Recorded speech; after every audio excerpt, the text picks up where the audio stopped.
Here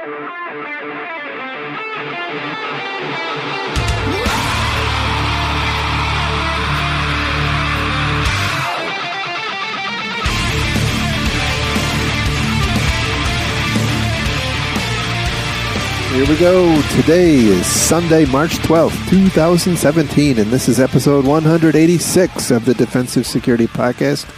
My name is Jerry Bell, and joining me tonight, as always, is Mr. Andrew Callett. Hey, Jerry. How are you, sir? I'm doing great. How are you? I am good, and good to see you. I know we missed a couple weeks there. Well, we missed one. We were on a roll there for a while, and we missed. I know. We missed last week, but the reason we missed was we were at the Crypto Super Collider trying to recreate the SHA-1 collision. That's true. Well, you were there. I was rescuing Bob from the Russian consulate. Well, yes, that's true.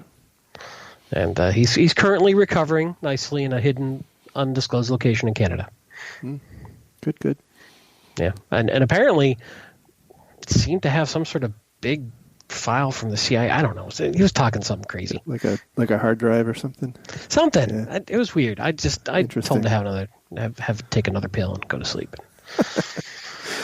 And how was your SHA-1 collision testing? Did you destroy the universe? It was dicey there, but we created some PDFs that looked the same. So, and the world ended. And yeah, here we are. We're in hell.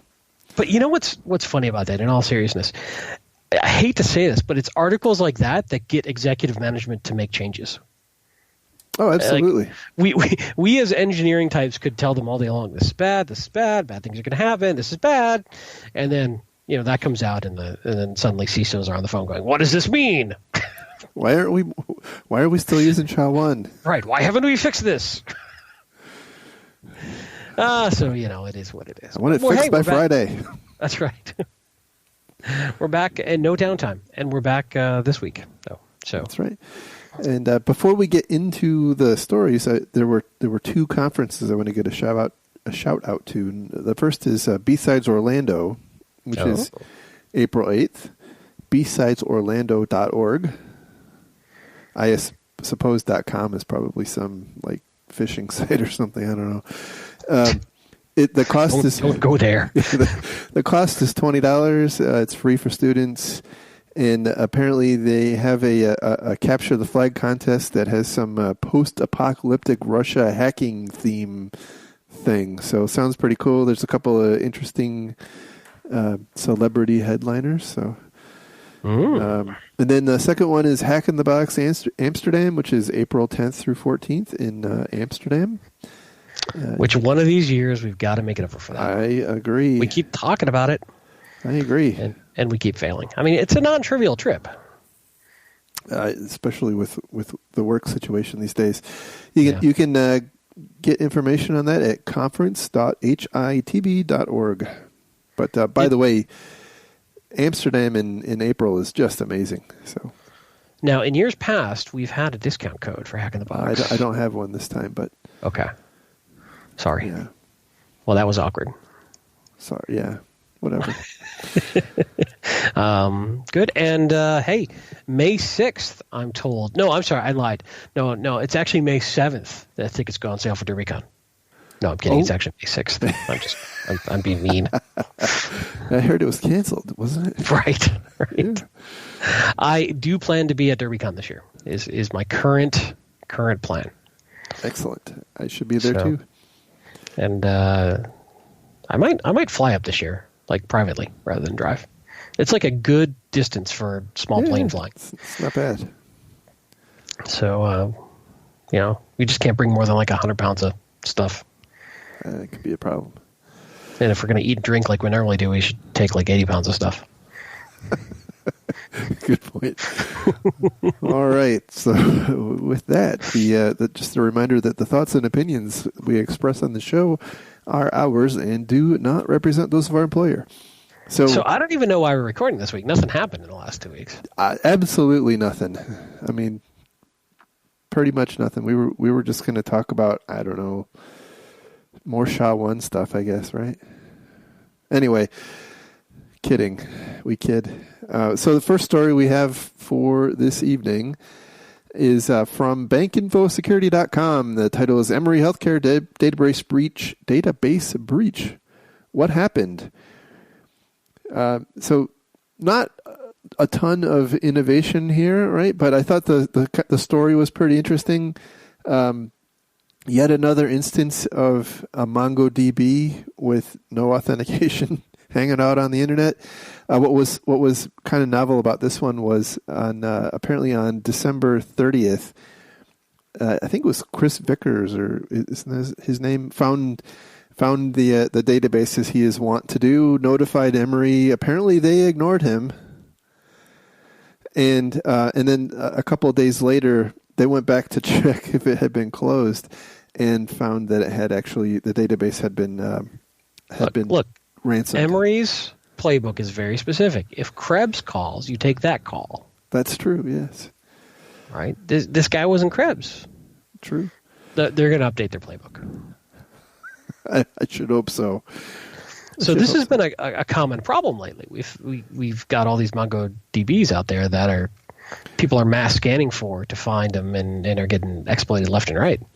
Well, I think there were two things that I wanted to mention on this, and that is one of them. Absolutely. This is I don't know what the heck is so prolific about this problem, but it is, there's hundreds of thousands of these databases out there just, kind of flapping in the breeze, no authentication, and they're getting compromised. So you got researchers out there looking for them, and you got the bad guys out there looking for them. And what they do, by the way, what the bad guys' game plan is, they download all the data, they replace it with kind of a placeholder that tells you, pay some Bitcoin to this address and we'll give you your data back.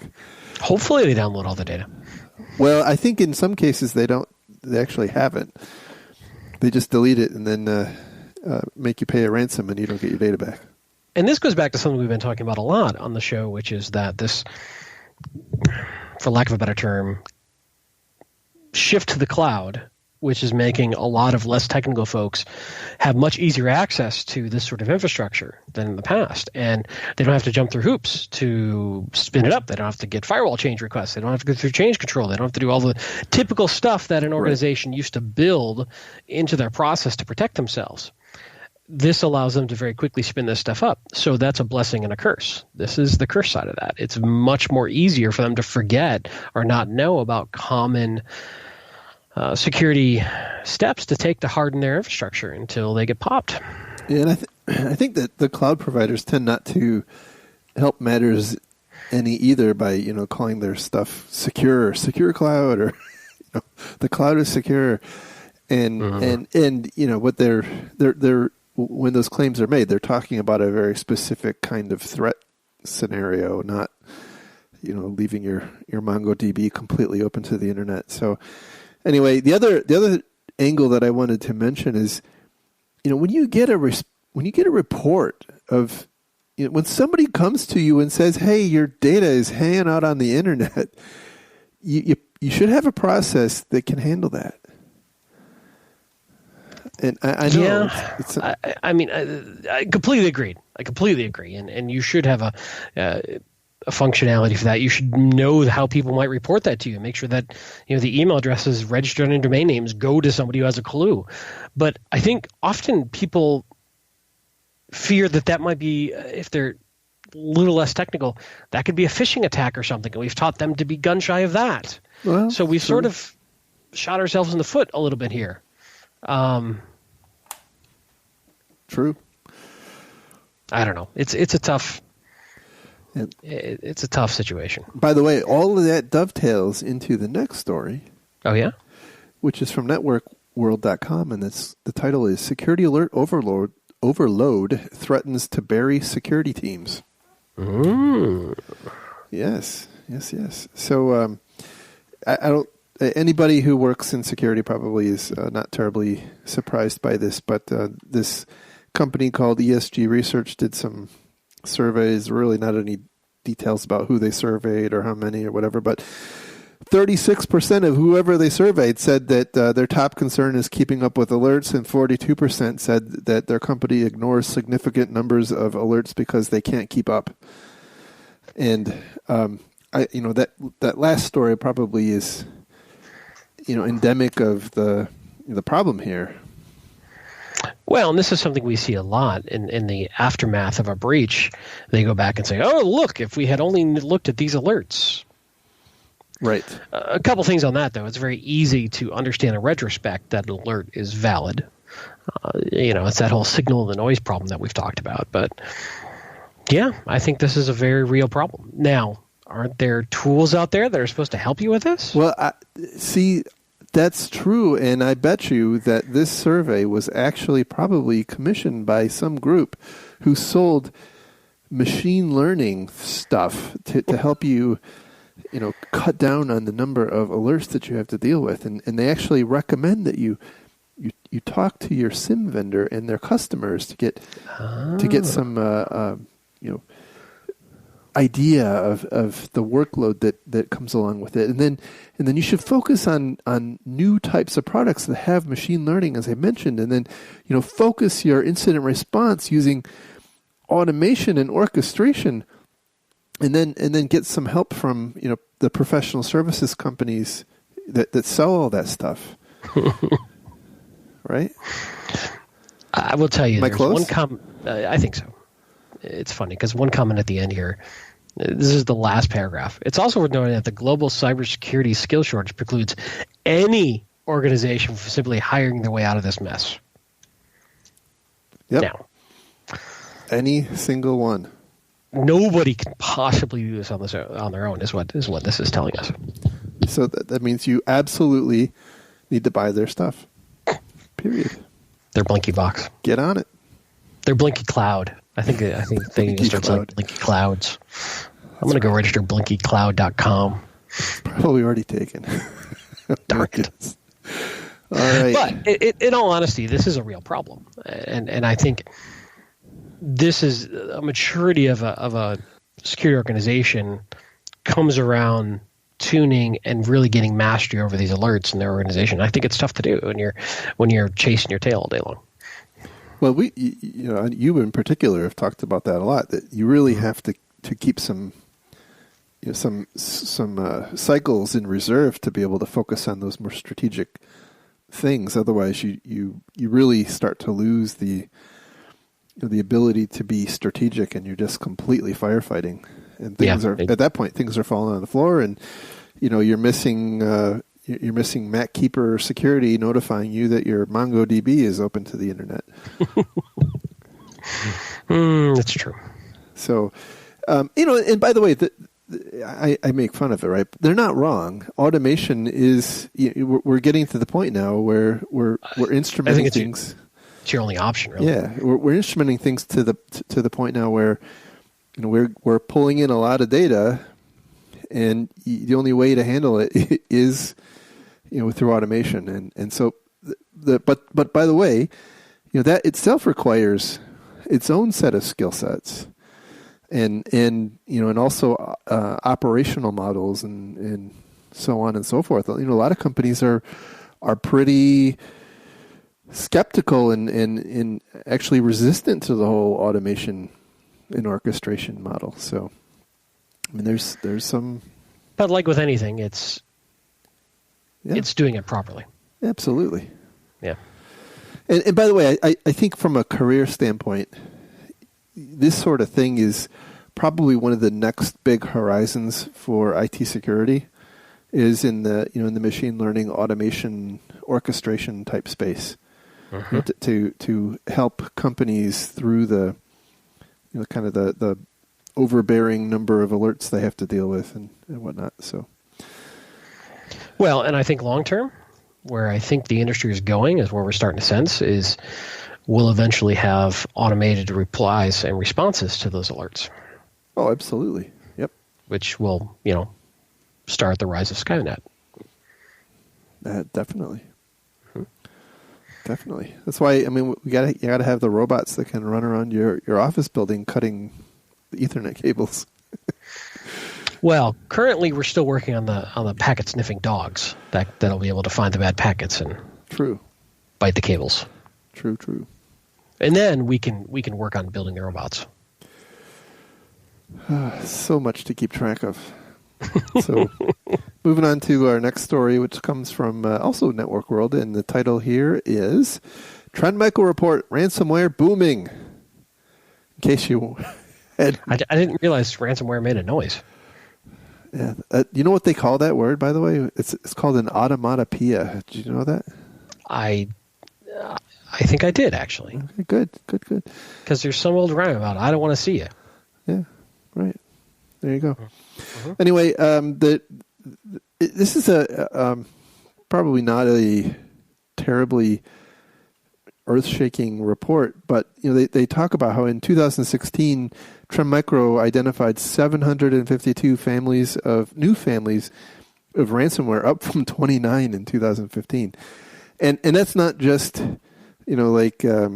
iterations of the same. That's actually unique families of ransomware. So that's pretty prolific. They describe the ransomware as a service business as being a $1 billion a year enterprise, and obviously rapidly growing. And they say 79% of the time the ransomware comes from spam, which I thought was interesting. Now, then it gets a little, there's a couple other little quick tidbits. U.S. companies had accounted for 38%, roughly 38% of ransomware victims. UK was second at just under 10%, in Hong Kong and third at just under 3%. So that's a big disparity there. And I wonder if it happens to be because of Trend Micro's customer base versus anything else. No, that can't possibly have any effect. I know. Anyway, then the article gets really weird. They talk about how Microsoft has made, tremendous improvements in security over the past year, and reducing the number of vulnerabilities from 175 in 2015 to 93 last year. But wait, what? But then up above, I mean, you can't. How do you reconcile that with what we just heard? Wait. Okay. So let's just examine that for a moment. First off, number of disclosed vulnerabilities in a year is not a reliable indicator of overall security of a given piece of software. It tells you how many were found, reported, and fixed. Well, and it obviously doesn't mean a lot. And what does that mean by Microsoft? Does that mean in just the operating system? Which operating system? Does that include applications? What does that include? But the whole point of I'm questioning the whole point of including it in the article. It just doesn't fit, right? Because they just talked about the amount of ransomware going up, right. By an order of magnitude. And now we're congratulating Microsoft. If they had added a follow-on paragraph that most people get compromised, that the initial vector of exploitation is not against the operating system, maybe that would have made sense in context. But right. If they talked about something like browser plugins or Flash and Java, or anyway, I thought that was interesting. But yes, moving on. Look, man, sometimes you just got to fill space. Maybe pay by the word. I don't know. We're just here babbling around about somebody else's articles anyway. We're not even coming up with original content. That's the cold hard truth, my friend. So, moving on to the next story, which comes from HelpNetSecurity.com. The title is Yahoo Cookie Forging Incident Affected 32 million accounts. I'm done. I'm done with Yahoo breach stories. I'm done. This is like no. breach. I assure you, we're not done. I can almost guarantee there will be more. This is breach number 73, I think. This is just... Yeah, so the deal here is, when this came out, I guess this is like a week and a half old now. When this came out, there was a lot of media report about it being a new breach, but It's not really a new breach. What we previously learned that at some time in the past, someone stole their source code, which indicated how to forge cookies to access email accounts. Well, what this, I guess, is finding out after realizing that someone had the ability to go and forge these cookies, they apparently decided, yeah, maybe we should pull the logs off of our tapes. And and so they found out that 32 million of their accounts had been accessed in this way. So Oops. That's non-trivial. I mean, so the reason I thought this was interesting, because we often talk about, kind of breaches in the abstract, like, oh my gosh, there were a billion records stolen here, or, 500 million records there. But there's really never any objective evidence that anything happened, right? With those stolen records. But here, 32 million accounts were accessed. Yep. I mean, that's when you think about accessing 32 million email accounts. That's a lot of spam to look at. I'll tell you that much. And a whole lot of weird emails from their moms. That's true. So a lot of marketing emails. What's interesting I found in this story is, and there's some other stories that came out on this, is that in essence, what people are saying at this point, and some of the, I guess you would say, findings, is that the executive staff and the legal staff who were over incident response failed to take appropriate, serious measures to investigate. They knew what was going on, and they did not respond, aggressively enough. Right. And sort of, which I find very interesting when normally we talk about companies not having defenses in place ahead of time, or making some questionable decisions that led to a breach. Here, they knew they had a breach. The executive leadership was aware of it.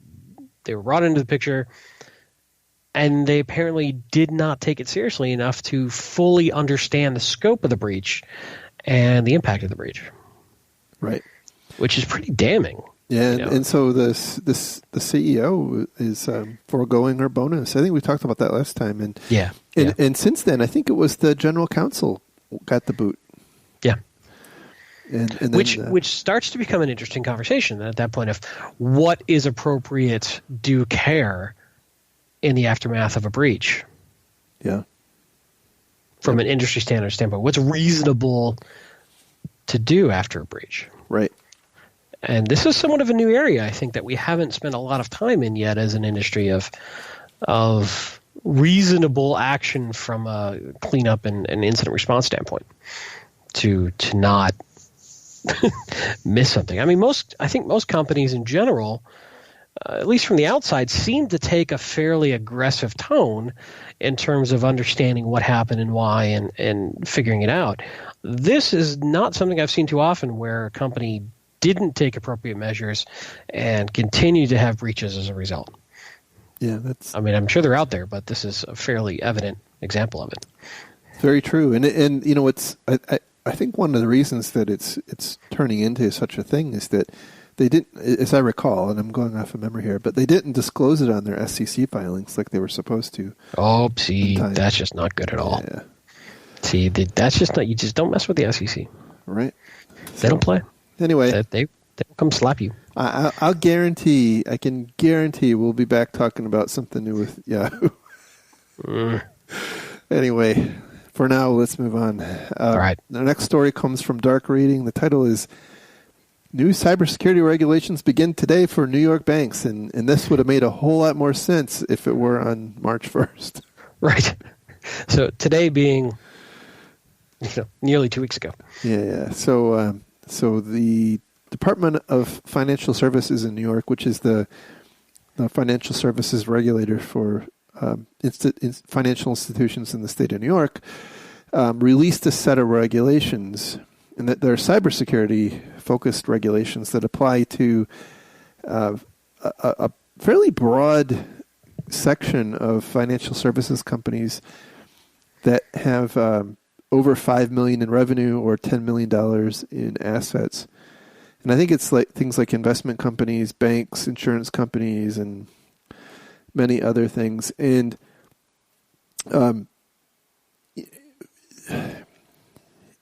certainly they have the kind of what's becoming the common concept of breach notification. So they have a 72-hour requirement for breach notification to the DFS supervisor.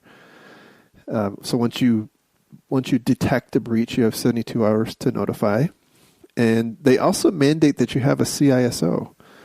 And that CISO is responsible for performing a risk assessment.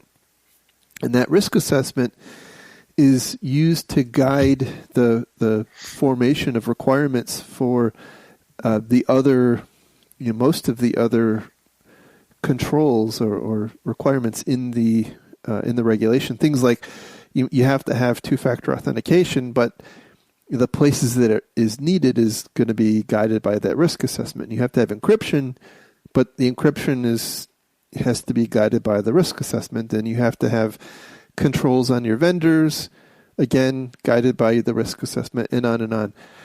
There's some log retention requirements. And so we know in the past the DFS has levied some fairly significant fines. Like they fined Deutsche Bank $525 million and Megabank $180 million.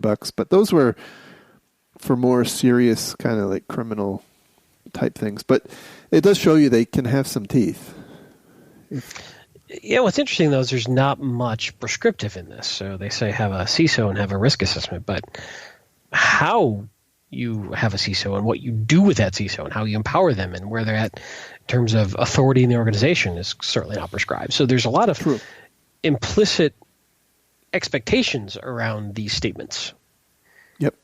It'll be interesting to see how all that shakes out. Well, because you could have a CISO in name only and go do a risk assessment in name only and meet the letter of the regulation, but not do anything to improve your security stance.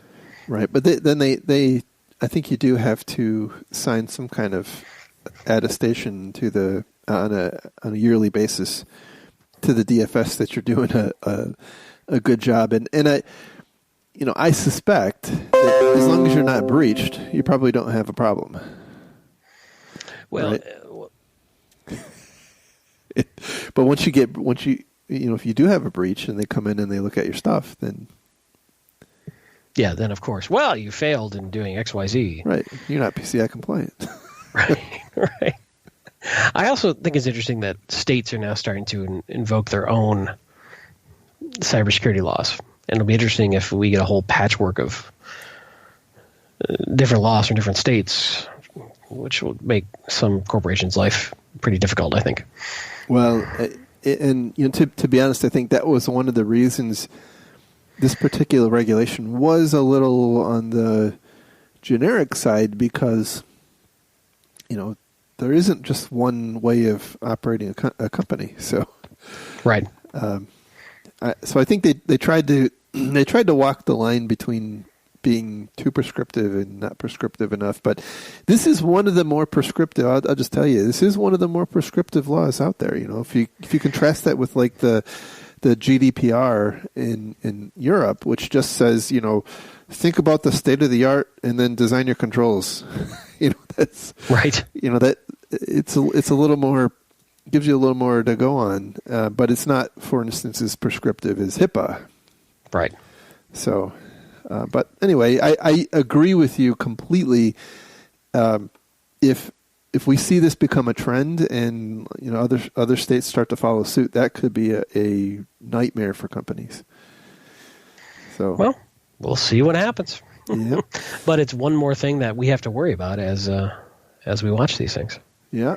So there was one other thing that happened last week, and I think I just happened to see it blow by on Twitter. It was just one kind of time thing, and I had to go find it. It was something about WikiLeaks.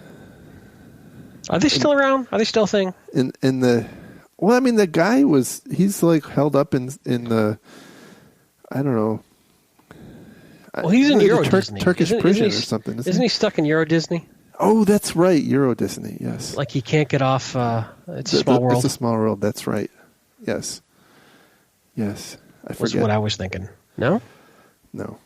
So what is it? What is it you saw? So yeah, as it turns out, Ars Technica. This was the story I found. Ars Technica has a story titled WikiLeaks publishes docs from what it says is a trove of CIA hacking tools, and so this is apparently called something they're labeling as Vault 7, which has 8,761 documents, which apparently came from a internal wiki.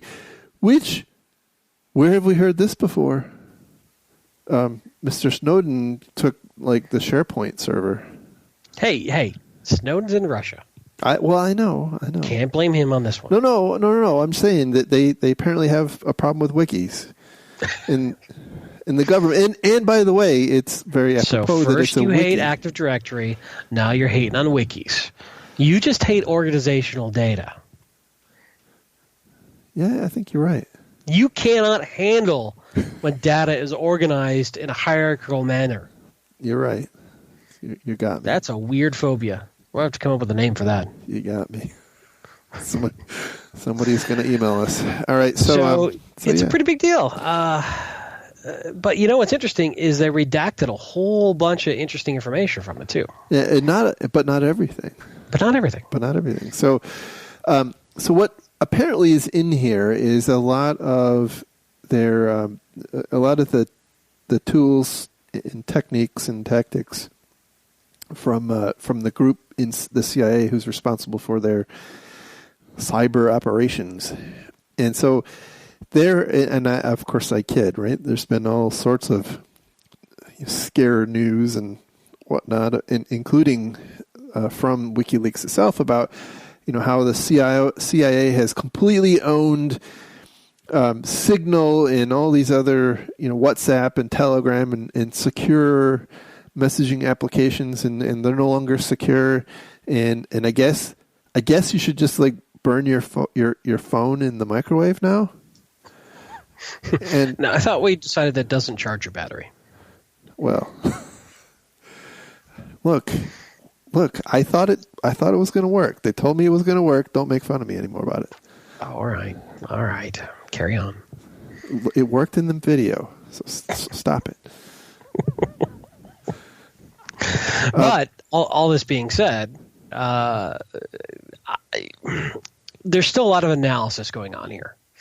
We are at the tip of the iceberg, and I think there's still a lot to learn. And according to WikiLeaks, this is only 1% of the data around this that they plan to leak. Correct. Now, and by the way, what some of the news and hyperbole that has been put out is turning out to be a little disingenuous. So, for instance, well, to be fair, that is very, very common after breaking news. True. And so I always tell people, give it a week. There's only one shooter, and oh no, that's something else. That's right. Wow. Anyway, trigger warning. Yeah. So yeah, like with respect to the Signal, Telegram, and WhatsApp discussion, the point there is they're not breaking those protocols or those applications. They're compromising the devices that those applications are running Sure. on, and then monitoring them. And so then there's also discussions from things in the document about apparently they have a capability of compromising Samsung TVs, and we all know that in years gone by, there's a big flap. Bloody hell, this thing's going to kill me. There's been discussion about how Samsung's smart TV EULA says that you shouldn't have sensitive conversations in front of your TV because well, can we just stop and think about that for a minute? Yeah, I know. It's kind of funny. It is a little funny. What have we become? All right, carry on. It is a little funny, but yeah. So but analysis of that has said that those types of attacks require access to the TV, right? And so if somebody's going physical access, yes, if somebody was going to, pwn your TV to monitor you, they probably would. They could just as easily put something, in your smoke detector. So right, and is that really the easiest avenue to go after somebody? Right. So and that, by the way, is kind of the consistent thread through this is that there's probably better ways. The CIA is not in the business generally of mass surveillance like the NSA. They tend to be more operating on a targeted basis. And the way I view this data is that this is their playbook or, go-to list of tools, technologies, and tactics to achieve some sort of surveillance goal or informational need. And although a lot of the true hardcore technical data was redacted, we didn't see exploits, we didn't see proof of concepts. What we did see from my limited review of this, granted, is there's nothing too earth-shaking in here in terms of capability that wasn't known or evidenced elsewhere. Right. It was really just they keep a really good eye on exploits and buy 0 days from some folks and contract out to various organizations to help them get into things. And when they get a technique that works, they accumulate it into this wiki. And so, hey, I need to go after this target, and he's running a Windows tablet. Okay, let me go look up what sort of tools we have to go after Windows tablets. And there wasn't anything superhuman here from what I saw. Now, we do know for a fact that our government, the U.S. government, buys 0 days from various researchers. But some of the reporting or analysis I saw was that not a lot of talk of burning 0 days in here. That this is a lot of, hey, if they haven't patched for this problem or that, these are the tools and techniques we can have, and these are probably robust exploit tools that are well written, but nothing earth-shattering. It's just well collected and easily referenced and easily deployed. Yeah, I spent some time reading. I didn't obviously read 8,000 documents. I read maybe a couple of dozen, but it occurred to me that these were kind of cube dwellers. Like just doing their job, If you've got a scale to hundreds and hundreds and hundreds of technical folks, yeah. I mean, these are this set of documents, at least the ones I've been reading, are people just collaborating with each other on. I mean, it's like them doing their job, and it's just bizarre, like reading, people having discussions about things related to this. And certainly the topic is different than most other types, but it's just kind of odd. And again, you don't see at least anything I've seen or read is not super controversial. I mean, it's the CIA. Their job is to collect data and spy on people. So, yeah. But there was, so this kind of goes to the next story in the chain here, which is from PC World, and the title is "After CIA Leak, Intel Security Releases Detection Tool for EFI Rootkits." So one of the documents in there describes this UEFI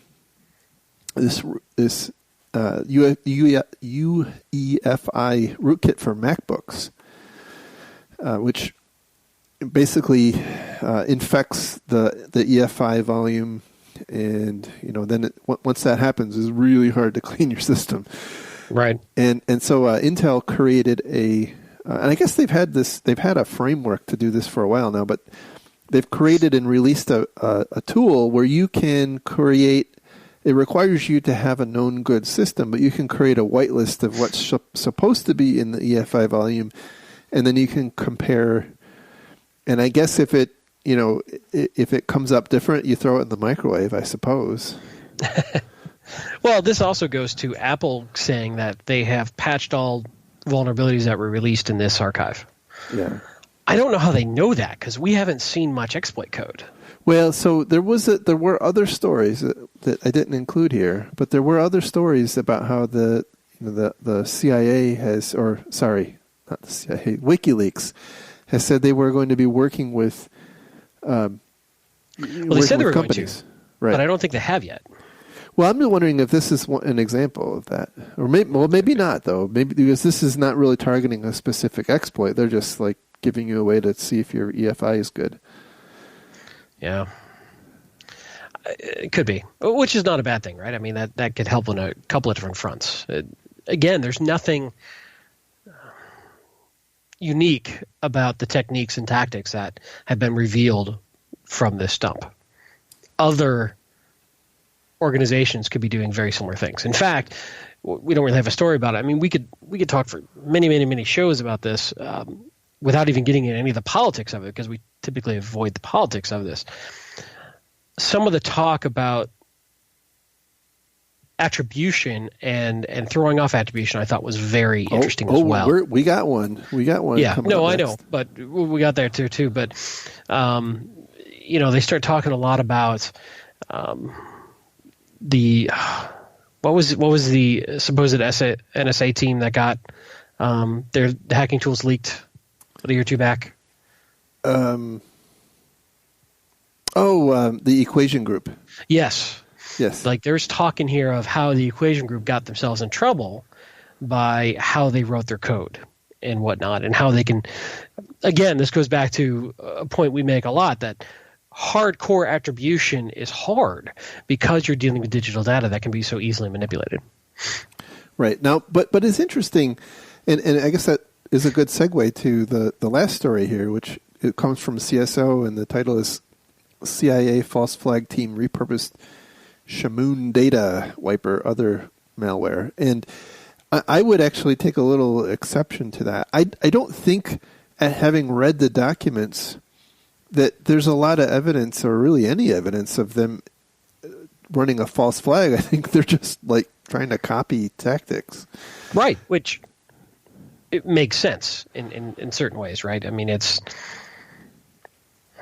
sometimes, but I don't think it's beyond them to also say, hey, we want to make sure we don't look like, or we want to look like XYZ. Yeah, but you don't see, for instance, at least so far, right? Maybe it's in there, right? But you don't see any, if you want to make yourself look like North Korea, do these things. If you want to make yourself look like Iran, do these things. If you want to make yourself look like Russia, do these things. Right, it's more like, if you need to modify files on a Windows system, the people who wrote Shamoon did a really cool job with this this LDOS raw disk driver, and here's how they did it. And hacking team had all their stuff dumped. That's really interesting stuff. If it solves a particular problem, go look at it, but then make sure you test it appropriately. The closest they get is there was one document that talked about making sure that you set your time zone to be GMT, and right, a couple of other things. There, so far I haven't seen any. There hasn't been any of the documents that clearly indicate an intention to present themselves as someone else. No, in general, I would imagine the CIA is trying to not be detected. Yes. Right? Agreed. I mean, but again, we've only seen 1%, supposedly. Right. And so maybe it's out there. And by the way, at least in my mind, it's hard for me to imagine, and maybe it's just that the CIA wouldn't be the group to do this. Right? I don't know which, if it would be the NSA or some other military branch. I'm not really sure, but it seems odd to me. Like if I were in charge of this area of the government, it seems like that would be something that you would want to have the capability to do, because it would be something that would be useful from time to time. To do a false flag. Yes. Yeah, sure. Absolutely. There's no reason. If we look at any other military capability, it absolutely has to be there. There's no chance that they haven't had that consideration and thought and built that skill set. Right. Now, so I let me be very, very, very clear. I'm not getting anywhere near any of the politics around this. We're not talking about Trump. We're not talking about, Russian. We're not talking about any of that. That's not what I'm saying. but I'm saying that, class 102 about military warfare and intelligence is be able to shift blame. Yeah. Yeah, and I guess what I'm saying is even more the fact that they're using the Shamoon wiper does, at least to me, that's them trying to be lazy programmers, yeah, rather than trying to make themselves look like the group that wrote Shamoon. So right, and why wouldn't they? Yeah, exactly. And by the way, that comes through when you read these documents. Like they're trying to do the easy thing. they're trying to figure out, how do I get, like, I got a job to do, I like, instead of, I've got to have this payroll form done by Friday. It's like, well, I got to have this implant done by next week. How do I get that done? It's really kind of interesting to see how the sausage is made. So, well, and I think it goes back to yet again that they got a bunch of people trying to get work done, and they're just trying to execute on best practices. Yeah. And by the way, I read a lot of what Rob Graham had wrote, and he was pretty interesting. He touched a lot on the and there was I don't know if it was coincidental or just timely, or I'm not really sure, but Rand put out that report, which we didn't talk about this time. Maybe we'll talk about it next week. Yeah, I think we should. About the the life cycle of a 0 day, and the whole 0 day debate is coming up again in the wake of this CIA file dump. What is the I don't know what the right word is, right? The responsibilities of a government related to quote stockpiling 0 days, and do they have an ethical or moral obligation to disclose it? Right. And by the way, so far, there isn't a lot of evidence that they're actually doing that. Clearly, they have some, right? But it doesn't, like, again, we only have 1% allegedly. Which, by the way, we've heard this before, and we've never gotten the other 99%. So put that in your pipe and smoke it. So you don't really know what that will mean for the future. But we just haven't yet seen evidence in these documents. Like go out into the repository and pull out the into the database of 0 days and pull out something that they don't seem to have that kind of capability. So they certainly seem to be much more, I don't know, boring. Like, well, it goes back to a lot of people think that a lot of hacking is magic and we're witches and this is witchcraft. And I think when you really start to pull back the covers, it's not that. Right. It's people, it's smart people doing hard work. Yeah. Now, it's also very possible that there are multiple levels of sophistication at the CIA. And that this might be, level 1 cyber masonry that these guys have access to. That's true. That's true. They're only going after the low value targets, right? It's possible, right? I mean, these could be the apprentice cyber masons that don't have access to all the good tools. Good point. I mean, that seems like a very wise thing to do in an intelligence organization. We don't know. There's a lot of things out of context here. That's a very good point. Very good point. Yeah, well, we're sure to get more as time goes on, and I think people just haven't had the time to read all of the 8,000 documents that are out there yet. So I'm sure there's going to be more learned. There'll be more ties to other types of operations, and as linkages are made. Now, as far as where this came from, a lot of the discussion lately is from that contractor that got arrested toward the end of last year. Because apparently what we're hearing is the government knew about this leak last year sometime. Correct. So there's still a lot to come out on this, and I think we're at the beginning of this story.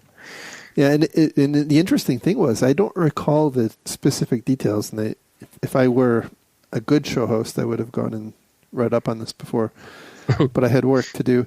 And I recall that person was caught with some number of terabytes of classified information on systems he had at his house. Yeah, and I think the allegation was that he just brought it home to work on, and that it wasn't necessarily meant for. Correct.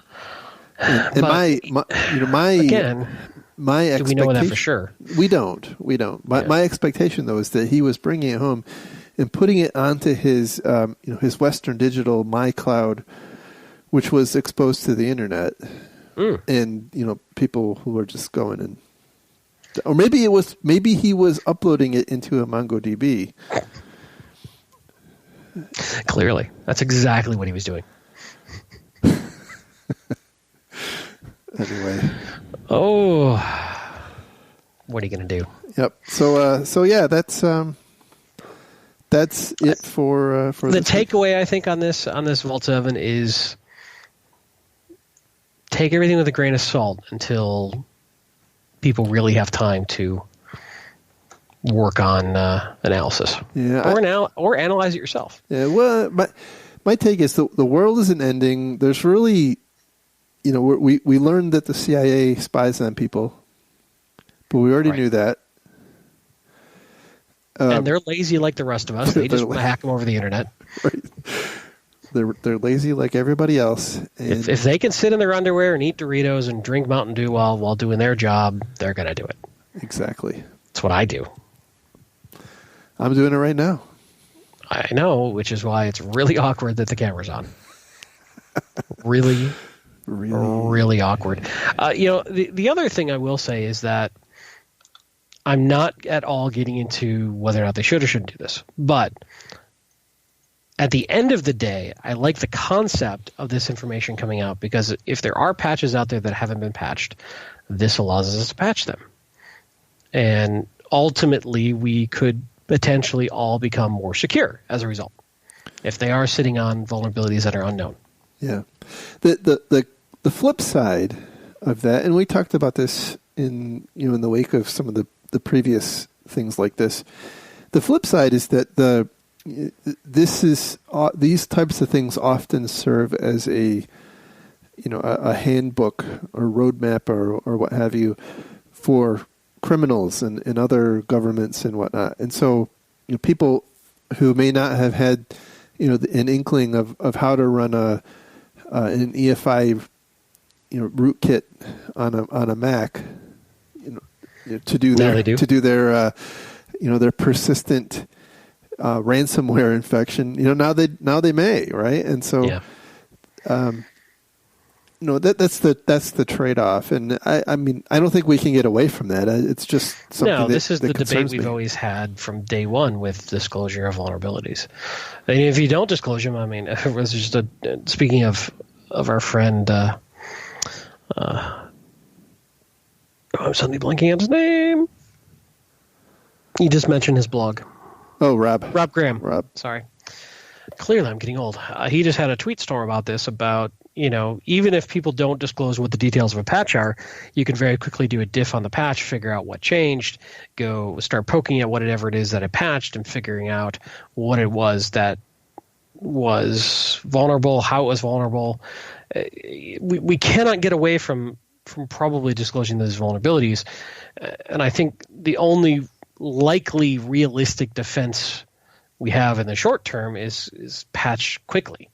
Not that that's a perfect solution. Yeah, I guess I'm less on the vulnerability part, and I agree on the vulnerability part. I'm more on the tech, the techniques, and the tactics.